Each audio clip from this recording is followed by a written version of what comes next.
I can. Hey, doctor. This hour is a nightmare for me. I have to go to shul, and between everything, it's crazy. But I'll do the best we can. Where's your nearest shul? Actually, I go to North Beverly Hills, Young Israel. It's far for you, no? It's not so far. It takes me about 6-7 minutes from the house driving. So, but sometimes, if I hit the wrong lights, it can be a little bit longer. But, that's the one that's most like my minhag. Otherwise, I go to the Chabad here on Shabbos. Yeah. But it is what it is. So, how about yourself? Hey, doctor. Hi, Hi. we're on Nun Hey 55, Mishnah. Hey, Rabbi Yochanan ben Gudgoda, ala chresha shisia avia. The father in the Torah law has the right to marry off his minor daughter, meaning to accept kesef kiddush on her behalf, and she's fully married, and that would require a get. It's a full wife.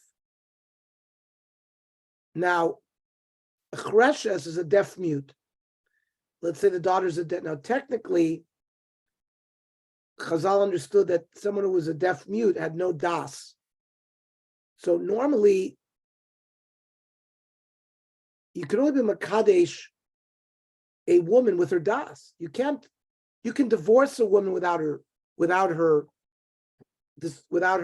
acceptance. Even if a lady goes meshugana and she's in a mental institution, you can divorce her? Well, after the cherem of Rabbeinu Gershom, So the Cherem of Rabbeinu Gershon of 1,000 years ago, he established that a man is not allowed to have more than one wife. He used to be able to have more than one wife, but he made a Cherem. Along with that Cherem, they changed the law and they said that a woman cannot be divorced against her without her das. Prior to that Cherem, a woman could be divorced even if she didn't want it. So today, if a wife is mentally ill or in a mental institution, that's why there's something called Heter Meir Rabbanim. The Heter Meir Rabbanim doesn't override the din and you can't give her a divorce. You can't give her a divorce, but the Heter allows the man to marry another wife, even though he's married with this wife. That's the Heter Meir Rabbanim. Heter Meir Rabbanim overrides the Cherem of Rabbeinu Gershon. So let's go back to our Mishnah. A chreshes technically can be divorced. You wouldn't if it was an adult, she couldn't get married because kiddushin could only be with her das. But she can get married. She can't get married by her father when she's a minor. And not only that, she can get divorced. She yotze beget, and she goes out by get because you don't need her das. Even though she's not happy with it, you don't need her das. That's halacha number one.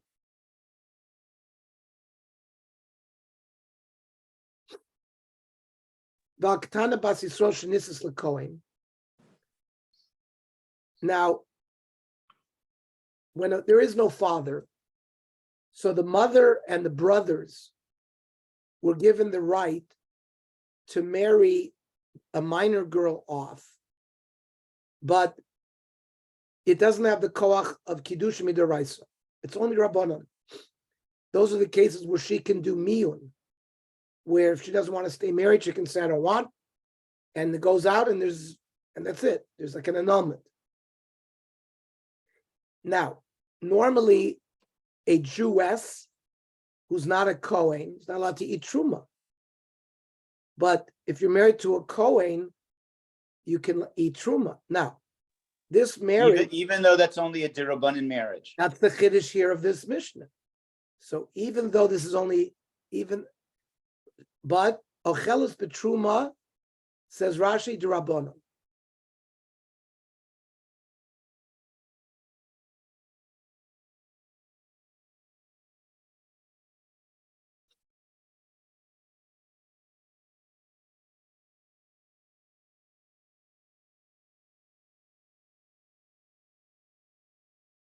Well, Rashi says, "Shechelos betruma d'Rabbanon, bani nesuin, lo gazrin and midi," because she can't eat truma d'Oraisa because the marriage is not on the level of d'Oraisa, but truma d'Rabbanon she can eat because the marriage is d'Rabbanon. V'meisa bala yorsha. Now, normally, a husband inherits his wife. Now, this marriage is not midoraisa, but Chachamim controlled money. There's something called Hefker Bezdin Hefker. Bezdin can take away a person's possessions through Hefker. Therefore, they can make a law that a husband will inherit his wife, even though the wife is only married midrabanan. Another halacha that Rav Yochanan ben Gudgoda testified to. Alamarish agozul shebno babira, sheitol as damav midnei takonas hashavim. There is a din that a gazlan, how does a gazlan do tshuva? He has to return the item that he stole. Let's say a gazlan stole a large wooden beam, and he used the wooden beam to build a mansion. Now, how does he become a Baal Tshuva? Do we make him destroy the house so he can recover the beam, so he can give the beam back to the person that he stole it from? No. He can pay the value of the beam, Rashi explains, because if you'd make him to destroy the house, nobody would ever become a Baal Tshuva. That's the Takonos HaShavi. Takona to help people do Tshuva. Ve'alchatas ha'gzula shelo noida l'rabim. Somebody ate chaylev, and it requires to bring a korban chatas, and it's stolen by somebody. The din is that even a chatas that's gzula, it's mechaperes, as long as the rabbim don't know that it was stolen. Mibnei tikun hamizbeach. The Gemara will explain what that means. Amar Rava Medusa Shalav Yechon ben Gudgoda. From this testimony, Amar le'edim, Ru'u get zeh shani nosein lo. Look, I'm giving my wife a get. The chazer for Amar la kinsi shtar chovzeh. Then he tells her, look, take this loan document. A shtar is normally a document that documents a loan obligation. So the din is harezu megureshes. She doesn't know it is a get, it's not a get. But remember, a woman is divorced bal korcha, even against her will. Mila Amar Rav Yechon ben Gudgoda lo bein in daita. Because Rav Yechon ben Gudgoda said that a woman doesn't even have to know that she's being divorced. Achanami lo bein in daita. So the Gemara says, Pshita, it's a dover, it's a simple thing that we know. Mao de Sema, Kivin to Amar Kansi Shtar Chovzeh. Maybe because he told her, this is not a get, this is a loan document. Maybe Betuli Batlik, maybe he was abolishing the koach of the get. Kamash Malan did no, im Isa de Batle, if he really wanted to nullify the get, he would have said to the Eidim, he was just embarrassed to be revealing that he's divorcing his wife, so he used it. Here's a different type of document, but that's the chiddush why it's not considered a pshita. Ve'al ktana bas Yisrael, that if the brothers or mother married off the girl under 12, it's not a nesuin doraisa. So if she marries a Kohen, so if a Ketana is married off by her father, so that's a regular kiddushin, and she could eat truma doraisa. Ilu chreshes loa, but the chreshes, the deaf mute, that the Mishnah started off by saying that she could get divorced with a get, right? Because it could be a chreshes does not eat truma when she's married to a kohen. My time, because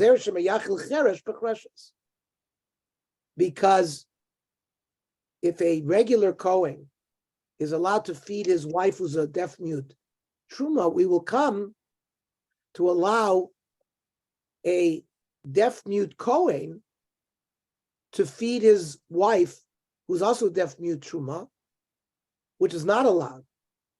Well, why isn't it just usher? Because she can't get married. She doesn't have das. She's an adult. So their marriage is, they're just shacking up.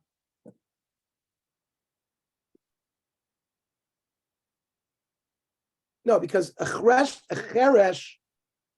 can marry a chreshes. They both don't have das. So they're allowed to, so midrabanan, they're allowed to marry each other. But the cheresh doesn't have the ability to feed somebody truma. A cherish can marry a chereshes, both as adults. They both don't have das. So really, probably so look at how the Rishonim look.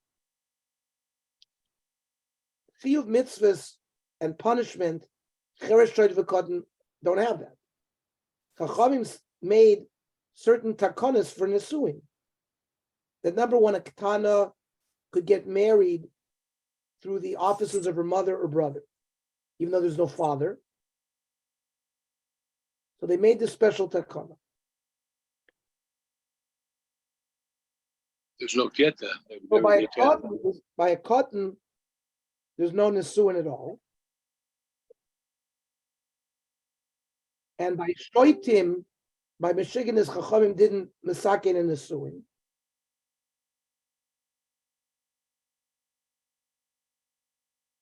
But by deaf mutes, they have a little bit of das. Chazal said they could get married midrabanan. They divrei soifim. So good point, Kenny. They can Okay. get married through a takana de rabbanon, like I said. What about divorce? Can they get divorced? Yeah, because he has to have, one of them has to have das, right? That means if a chreshes is married to a regular pikeach kohen, he can divorce her. You don't need her das. The problem if by a cheresh giving a divorce, he doesn't have das, so nobody has das there. So they can't get divorced. So it's only midrabanan. Maybe they were masakin a divorce by them as well. I see. The problem is a kohen feeds his wife truma because it's considered kinyan kaspo, right? Because when you marry a woman, you give her kesef kiddushin, so it's a kinyan. Now a cheresh is like a cotton. Can a cotton make a kinyan? No. So can a cheresh make a kinyan? No. So a cheresh that marries a chreshes, there's no kinyan kaspo, so he can't feed even his deaf mute wife truma. So a pikeach who marries a chreshes, we don't allow her to feed truma. No, he has das and he has a kinyan. As a gzeira shemayachil cheresh bechreshes. Okay. So then the Gemara asks v'leichel. So the chreshes is not a bardas. She's not chayv in mitzvahs, and therefore, if you do an aveira, it's not a problem. There's a principle kat noichel nevelusu. You see a child, 8-year-old child, eating a McDonald's hamburger on his own. You're not chayiv to be mafreshim from that. That's so. So why shouldn't we let the chreshes eat truma? So we're talking about in the case of a pikeach coin that married a chreshes. So, because there is a kinyan. So the Gemara changes and says, if a deaf mute Kohen marries a regular woman, where the Chachamim, it's only a Nisuin midrabanon, so really she can't eat truma. And then we're not going to understand the differences between a pikeach Kohen and a deaf mute versus a cheresh Kohen and a normal one. So it's a low plug type of gzeira, so that nobody should feed truma to each other. Okay, truma deraisa, they shouldn't eat. Let them eat truma d'rabbanan. What's truma d'rabbanan? Let's say you grow an orange tree in a flower pot that doesn't have a hole in it, so it doesn't touch the ground. So there, Chazal instituted that you give truma midrabanan. So truma midrabanan, they also can't eat because you might come to feed them truma deraisa. Then the Mishnah said, "Vala morish agazul shebano." A gazlan stole a wooden beam, used it and built it in his house. We don't make him tear down his house to turn the beam for him to do tshuva. He can pay back money.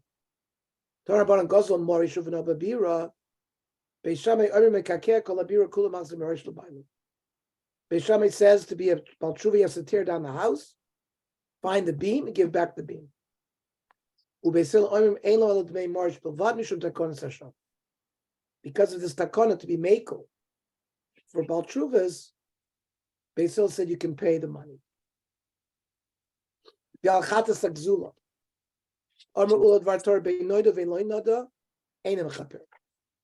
Whether the public knows that this chatas was stolen or not, it's not mechaper. My time. Yeush kadi lokan. When it's stolen, the balabais of the chatas abandoned it, gave up hope that he was going to get it. Now, there's a debate. Does Yeush Bailing cause the Goslin to immediately own it? It becomes his?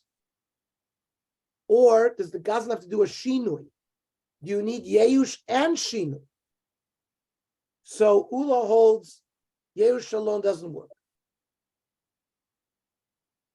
And therefore, and there was no Shinui.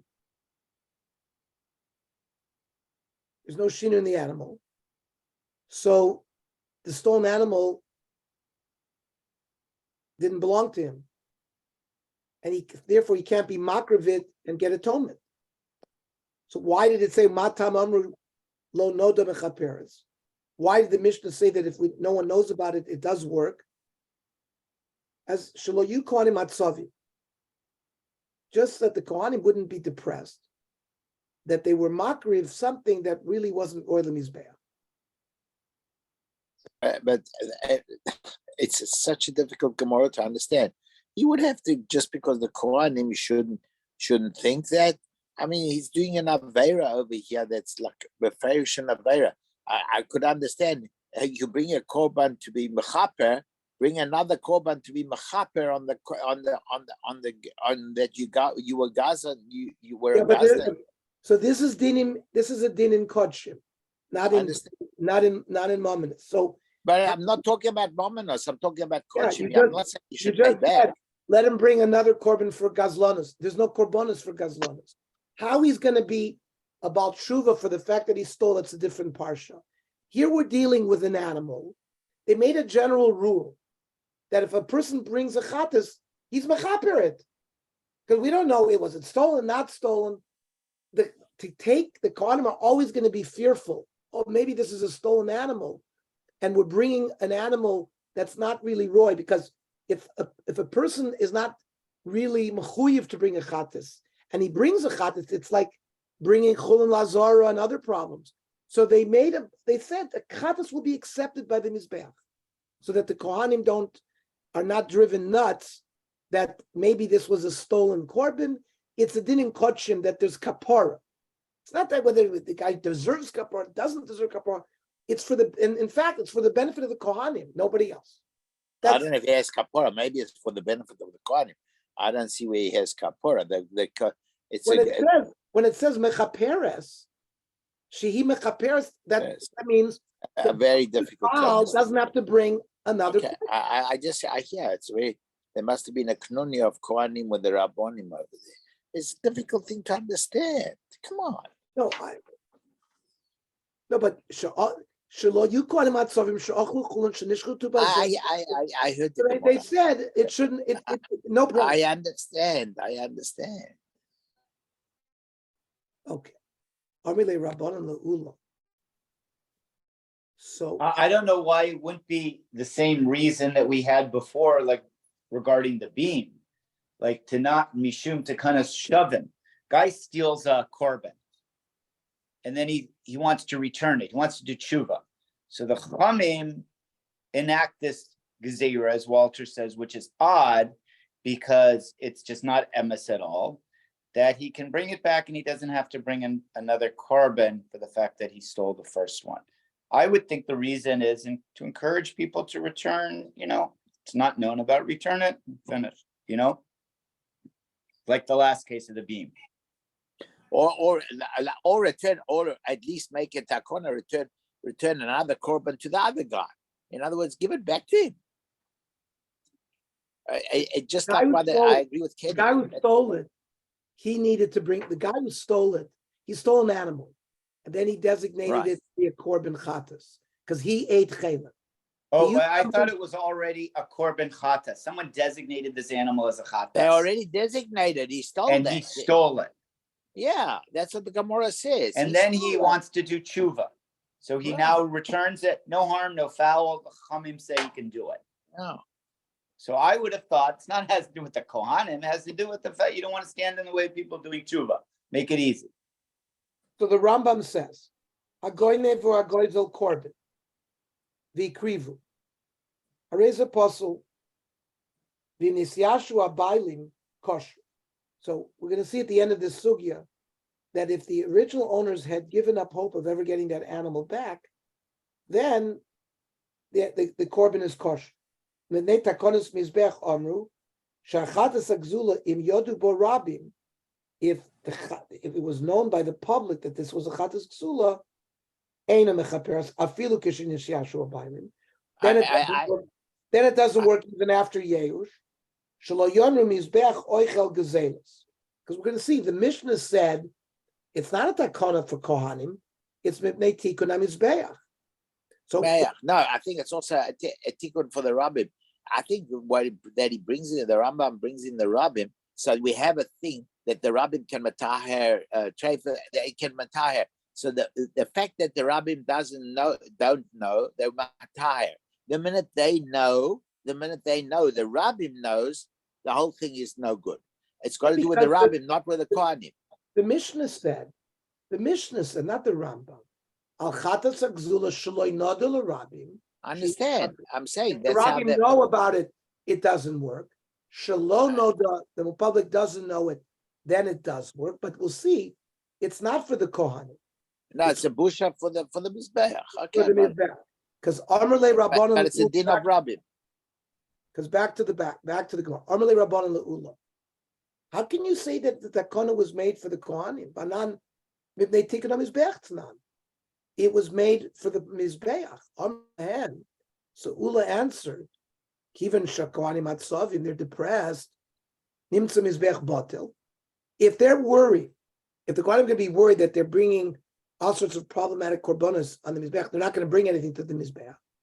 The mizbeach is going to be empty, and therefore to avoid that, for the avoid mizbeach to be idle, we say that it's mechaper so the kohanim can go and bring it. That's the way Ula learns. But Rav Yehuda Amar Dvar Torah, so he was learning that Minat Torah, whether it's Noidel Rabim, not Noidel Rabim, it doesn't work. Why? Because Yeush Bailim doesn't provide ownership to the Gazlan alone. You need Shinui. You need Yeh, that's a din in Mominus that we're going to learn in Bava Kama soon. That if a Gazlan steals something, so if you have Yeush Bailim and the Gazlan dies a piece of shirt that he stole, so there's Shinui and Yeush, so he's koine it. But he's koine it, it's his, okay. But here it was not his.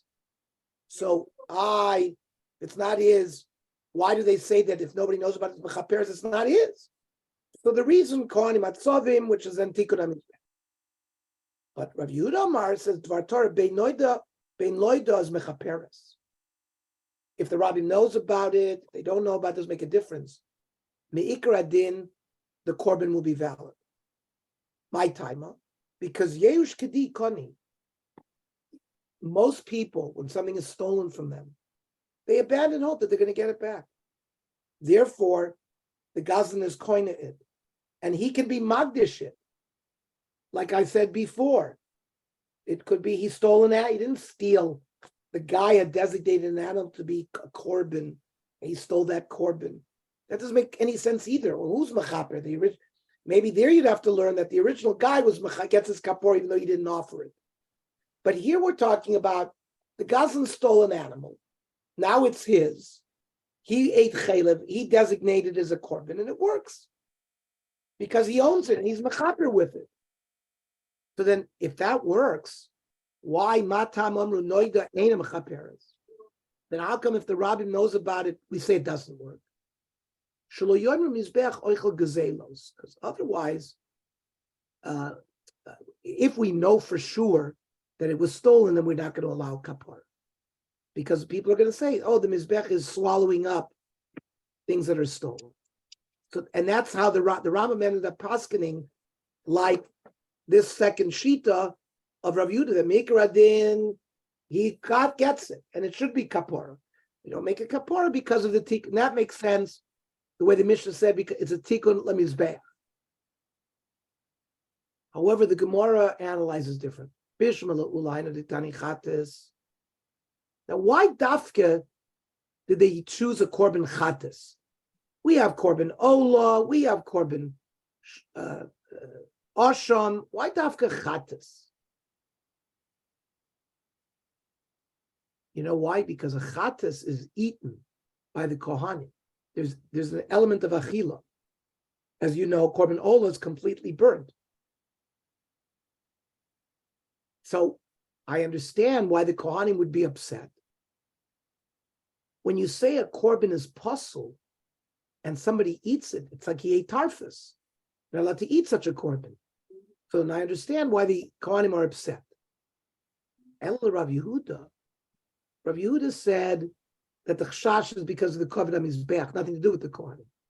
So my area chatas afilu oila nami. So why dafka did the Mishnah detail chatas? Even an ola could have been mentioned. It has nothing to do with whoever's eating it. Oh, says the Gemara. Lo maboy come. This case is a structure of not only this, but this also. Not only this, but this also. Lo maboy, not only in the case of ola, the chalilu and ola is completely burned, where nobody's eating it. Chatas nami. Even a chatas where a chaylev v'damu desal kabi mizbeach. A little bit of the korban is put on the mizbeach. The idich and the rest kohanim achlilei afilo hachi gozer. Even there, we made a gzeira for the mizbeach. Shlo yom mizbeach oichel gzeilos. Even for that little bit of chaylev and dam that's thrown on the mizbeach. Okay. Tanah. So our Mishnah says, Al chatas agzula shlo noida l'rabim, she mechaperes b'nei tikun hamizbeach. So bishma le'ula nicha. So that's good according to Ula, that chatas that isn't known as mechaperes. But El Rav Yehuda ipchma boiling. According to Rav Yehuda should be just the opposite. He should say that the takana is the chatas that's noda, is eina mechaperes, which is how we ended up learning Rav Yehuda. So the Gemara says eina chanami komar, that you have to read the Mishnah. Lo noda, if it's not known, mechaperes, and im noda eina mechaperes. But if it's known, we say it's not atone. If there's no atonement, they take on mizbech. Otherwise, people will say that the mizbech is swallowing up stolen things. Masif Rava. Ganav v'higdish. A person stole an animal, and then he's magdish it for a korban. V'achakach tovach umocha. Now we know a regular gazlan who steals an animal, who shechts it or steals it, shechts or sells it, has to pay arba v'chamisha knas, right? But here, if he was stole it and magdished it, and then shechted it or sold it, mishayim tashlum kefa. He only pays the regular punishment of a ganaf, which is to pay kefil. Ve'ein mishayim tashlum arba, doesn't have to pay the knas of arba v'chamisha. V'toni Allah, over there we learned, if he shechted it not in the Azora, where you're supposed to do shchitas akorban, but you shechted it bachutz, outside the base of Mikdash, ki ha'gavna onush kores. You would get kores, which is the standard punishment for kotshim bachutz. Now, if we say that the owner abandoning the animal when it was stolen alone doesn't allow the gazlan to acquire it, so kores ma'avidite. He's not chayv kares. It wasn't his really to be able to be magdish it. You can't be magdish an animal; it's not yours. So why would you be chayv kares? On Rav Shizbi, kares midivreihem. Chayv midrabban kares. So achichu Allah. So they laughed at him. Kares midivreihem. Kares is a deraisa they could punishment. Chachamim can't do kares. A great man said at Dvar Halacha, you shouldn't laugh. This is Bekoresh al Yidei Divreim. It means Chazal instituted a gzeira that in this case there'd be a chalois of the Kiddushin. Basalon. And therefore, since we talked about Dinei Mominus, Rabbon have the power to put something into your possession, they put it into his possession. Therefore, he gets kares when he shechts it b'chutz. The Rabbanan put it in his possession in order that he should be chayv kares. Amar Rava, and I agree with Rav Shizbi. Avare kama boili. I'm in doubt. Ki uk rabbanan b'rshusei. When the Chachamim put the behem in his reshus, when does it happen? Mishas geneva or mishas sigdisha? When did they say? When did they make the special takana that it belongs to him? Immediately when he stole it, or because we normally say Yehush Bailim is loikani. Do we do it then, or do we do it? We do it when he was an avarian. It was magdashit, even though it's not his. Then they put it in his rishus. Now, lamay nafkamina. What's the difference? So if Chachamim put it in his possession from Mishas Geneva, and then it grew wool, or it had children, so the Gazan wouldn't have to return the children of the wool. But if he did it Mishas Gdisha, and it grew wool or had children in between those periods of time, he'd have to return that. Ma. So Hadar Amarava, Mistavra Mishas Gdisha. The Chachamim put it in his reshus in order to get kares from the time he was magdashit. Because we don't want a gadol to get away. He's marviach all this extra fruit, what he stole from the wool and the children. Mishnah. Is Magdish considered Shini Rishus or not? Or Again? Magdish up. If he says Magdish, is that Shini Rishus? Could that be considered Shini Rishus? You have to do when we talk about Shini Rishus, there was. No, we're talking about when you steal something, the Bailim have Yehush. You have to do a shinui in the item itself. Hagdosha is not a shinui in the item itself. Like, for example, you stole a garment and you dye it. So you made a shinui in the garment. Right. Then the Gazlan acquires it. What about if I sold it to someone else? Is that a Shinui? If I sold it to someone else? You have to do a shinui in the chayfetz of the item in order for him to acquire it. Okay. Well, that's going to be, we'll learn that all in Baba Kama. Mishnah. Lo haya sikrikon b'Yehuda ba'aruge milchama.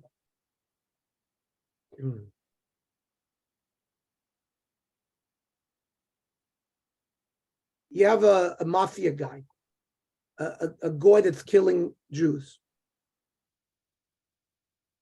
And a Jew gives him a piece of land to save his life. Here, take this piece of land, don't kill me. We're going to see there's a din of whether the kinyan works or not at that point. This din of sikrikun in Yehuda did not operate b'haruge milchama. Rashi says milchemes Titus, when Titus came to Jerusalem in 70 CE to destroy Yerushalayim. The Gemara is going to say, my comment, what does this mean? We don't know. From Titus' time on, there was a din of sikrikun. Ketza. Lakach mesikrikun. Somebody else bought the field from the goy that took it from the other Jew who gave it to him, or whatever. He gave him the piece of land to spare his life. And somebody bought it from that goy. V'chazer v'lakach mibal habayis.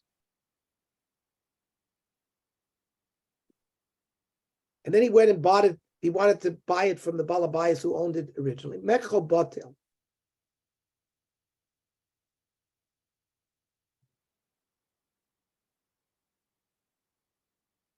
The owner of the field can say, I didn't have kavana that the goy should have it. Now, if he bought it, it was the opposite. If first he bought it from the man who originally owned it, and then he bought it from the sikrikun, then it is a good mekach. And again, the Gemara will explain all this.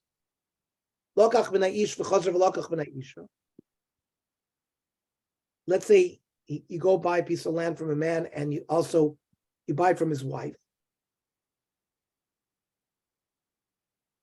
Mekho bottle. The woman can claim the only reason she agreed, she didn't want to get involved in a debate with her husband and to protest because he already sold it, but she really didn't agree for it. Let's say she was the original owner, she had the Nichse Malug, and the Baal was only selling the payros. But if he went and bought it from the Isha first, she can't make that claim. And that's the original, that's how the Mishnah was taught originally. Now, Zu Mishnah Rishona was based in Shalachreim Omer, but a later business said, Halokech misikriku noisin labaylim revia, that if you buy from that goy, the mafia guy, you have to give the original owner a quarter. If the Bailam have no right or no opportunity to buy, they have first right to get their field back. Rabbi Yosef Bezdin V'nimnu, if the land stayed by the goy for 12 months, then the original owner doesn't have rights to it. But you throw the owner of the Bailim a quarter of the sale price. So the Gemara says, you're saying the din of Sikrikun didn't exist before Titus. And only afterwards there's a Sikrikun. That means Bezin didn't deal with this. The Romans instituted 3 decrees.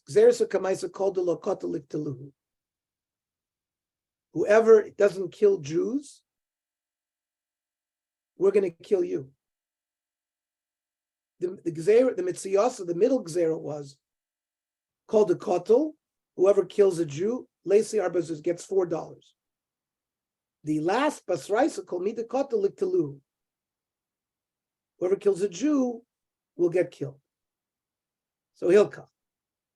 Kamaiso Mitziyasa, in the beginning Gzera and the end Gzera, even the Kotli, the Goyim were going around killing everybody. Agav Unsa, because people were afraid of getting killed, Gomer Matni. So the Baal Asadeh is really afraid of his life. So he gives over a Kinyan Gomer to the Goy who bought it from him. So there, the Sikrikun owns it completely. That's Baruch Milchama. Now, in the Gzera, the last Gzera, where the Goyim didn't kill the Jews because they would get killed themselves. Amri, Ha'idna Lishko, L'machar Tavan Lebedina. This guy, the Goy will say, if I take it from him now, tomorrow he's going to bring me to court. Take it back from me.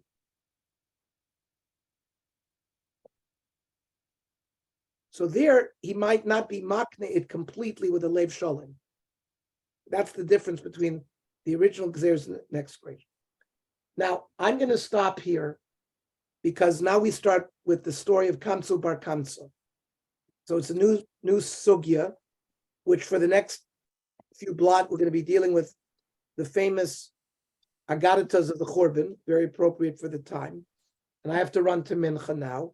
So we're going to start tomorrow.